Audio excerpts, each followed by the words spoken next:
एक छोटे से गांव में राम और सीता दो भाई बहन रहते थे। वे बहुत ही प्यारे और मासूम थे और उनका बचपन गांव की गलियों में हंसी खुशी से बीत रहा था। गांव के लोग भी उन्हें बहुत प्यार करते थे। उनके घर के पास एक बहुत बड़ा ट्री था।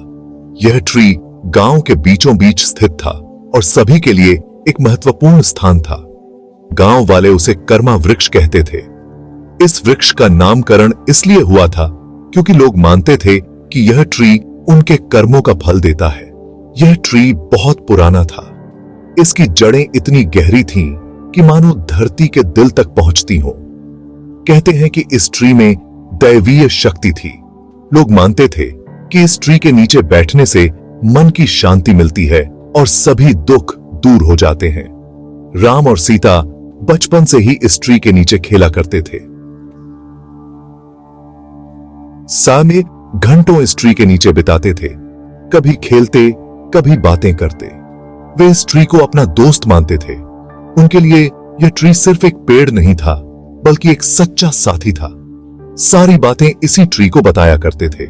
उनके सारे राज, उनकी खुशियां, उनके दुख, सब कुछ इस ट्री के साथ साझा करते थे। ट्री भी मानो उन्हें सुनता और उनके साथ खुश होता। जब भी वे ट्री के पास आते, ट्री की पत्तियां हिलने लगती जैसे वह भी उनकी बातें सुन रहा हो। राम और सीता का प्यार भी इसी ट्री के नीचे बरहा था। वे एक दूसरे के साथ खेलते, हंसते और अपने सपनों की बातें करते। इस बस वे हमेशा साथ रहने का वादा करते थे। उनके बीच का बंधन इतना मजबूत था कि कोई भी उन्हें अलग नहीं कर सकता था। उनका प्यार अटूट था जैसे इस ट्री की जड़ें। यह ट्री उनके जीवन का एक अभिन्न हिस्सा बन गया था और वे जानते थे कि चाहे कुछ भी हो जाए, यह ट्री हमेशा उनके साथ रहेगा। गांव के अन्य लोग भी इस ट्री के महत्व को समझते थे। वे भी इस ट्री के नीचे बैठकर अपने जीवन की कहानियां सुनाते और अपने अनुभव साझा करते। इस ट्री के नीचे बिताए गए पल सभी के लिए अनमोल थे। यह ट्री सिर्फ एक पेड़ नहीं था बल्कि गांव की आत्मा था। इस ट्री की छांव में सभी को शांति और सुकून मिलता था। यह ट्री सभी के जीवन का एक महत्वपूर्ण हिस्सा था और सभी इसे बहुत प्यार करते थे। समय बीतता गया और राम और सीता बड़े होते गए, लेकिन उनका प्यार और इस ट्री के साथ उनका बंधन कभी नहीं बदला। यह ट्री उनके जीवन का एक स्थायी साथी बन गया था। यह ट्री उनके जीवन की हर खुशी और हर दुख का साक्षी था। यह ट्री उनके जीवन का एक महत्वपूर्ण हिस्सा था और वे जानते थे कि चाहे कुछ भी हो जाए, यह ट्री हमेशा उनके साथ रहेगा। राम और सीता हर शाम कर्मा वृक्ष के नीचे आते। वे ट्री के नीचे बैठकर पिरहाई करते। राम सीता को कहानियां सुनाता, सीता गाने गाती। कभी कभी वे ट्री पर झूला डालकर झूलते। कितना अच्छा समय था वह।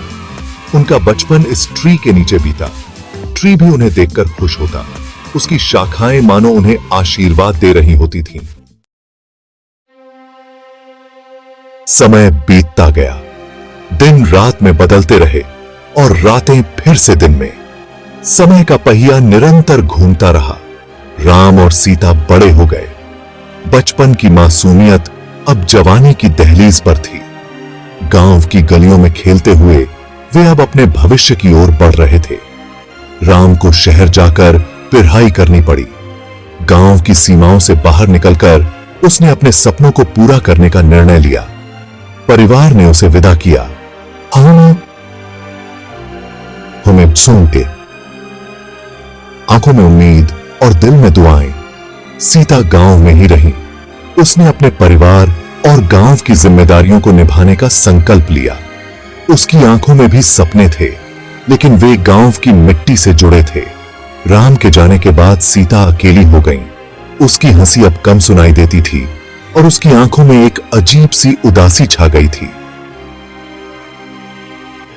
वही शाम तमके वह हर रोज कर्मा वृक्ष के पास जाती और राम के वापस आने की प्रार्थना करती।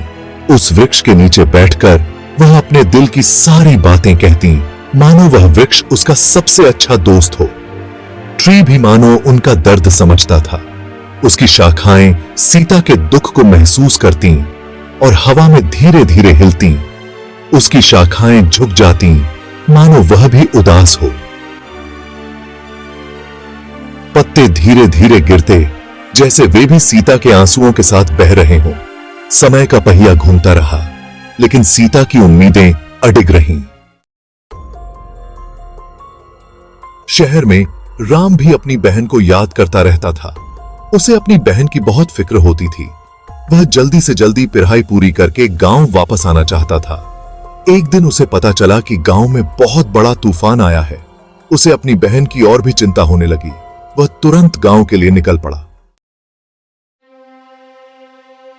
गांव पहुंचकर उसने देखा कि पूरा गांव बर्बाद हो चुका है। उसे अपनी बहन की बहुत चिंता हुई। वह भागता हुआ कर्मा वृक्ष के पास पहुंचा। वहां उसने देखा कि कर्मा वृक्ष टूटा हुआ है और उसकी बहन उसके नीचे दबी हुई है। सीता ने तूफान से बचाने के लिए राम को ट्री के नीचे खड़ा किया था। राम ने अपनी बहन को बाहर निकाला, लेकिन तब तक बहुत देर हो चुकी थी। मलबे के नीचे दबे हुए उसकी बहन ने अपनी आखिरी सांसें ली। राम ने उसे अपनी बाहों में उठाया। उसकी आंखों में आंसू थे और दिल में एक गहरा दर्द। उसकी बहन अब इस दुनिया में नहीं थी। राम बहुत रोया। उसकी आंखों से आंसू थमने का नाम नहीं ले रहे थे। वह अपनी बहन के बिना जीवन की कल्पना भी नहीं कर सकता था। उसे समझ नहीं आ रहा था कि अब क्या करे। वही मुझसे किया, अकेला और असहाय महसूस कर रहा था। उसकी दुनिया जैसे थम सी गई थी। वह सोच रहा था कि अब उसके जीवन का क्या उद्देश्य रह गया है। तभी उसे ट्री की एक ब्रांच पर कुछ लिखा हुआ दिखाई दिया। वह धीरे धीरे उस पेड़ के पास गया और ध्यान से देखा। उस ब्रांच पर लिखा था, प्यार सबसे बड़ी ताकत होती है। यह संदेश जैसे उसके दिल को छू गया। यह देखकर राम समझ गया कि उसकी बहन ने उसे बचाने के लिए अपनी जान दे दी। उसने महसूस किया कि उसकी बहन का प्यार ही उसकी सबसे बड़ी ताकत थी। वह जान गया कि उसे अपनी बहन की यादों के साथ जीना होगा और उसके बलिदान को व्यर्थ नहीं जाने देना चाहिए। राम ने ठान लिया कि वह अपनी बहन के प्यार और बलिदान को हमेशा याद रखेगा और अपने जीवन को एक नई दिशा देगा। उसने अपने आंसू पोंछे और एक नई उम्मीद के साथ आगे बढ़ने का संकल्प लिया। राम ने अपनी बहन को वहीं कर्मा वृक्ष के नीचे दफना दिया। उसने ठान लिया कि वह अपनी बहन की याद में यहीं रहेगा और लोगों की सेवा करेगा। कई सालों बाद वह कर्मा वृक्ष फिर से हरा भरा हो गया। लोगों का मानना था कि यह राम और सीता के प्यार का प्रतीक है। यह कहानी हमें सिखाती है कि भाई बहन का प्यार सबसे पवित्र होता है। हमें इस